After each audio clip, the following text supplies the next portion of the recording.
Алаяқтықпен айналысқан Павлодарда мұнай-химия зауытының экс-директорларына сот үкімі шықты.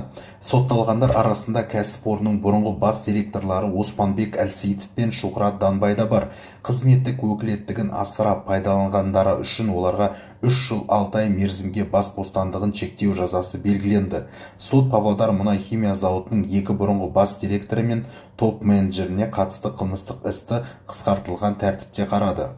Сот Оспанбек Әлсейітов пен Шухрат Данбайды қылмыстық кодексінің 361 бабы 4 бөлігі 3 тармағы ауыр зардаптарға әкеп соққан өкілеттіктерді теріс пайдалану бойынша кінәлі деп танып, 3 жыл 6 ай мерзімге бас бостандығын шектеу жазасын тағайындады.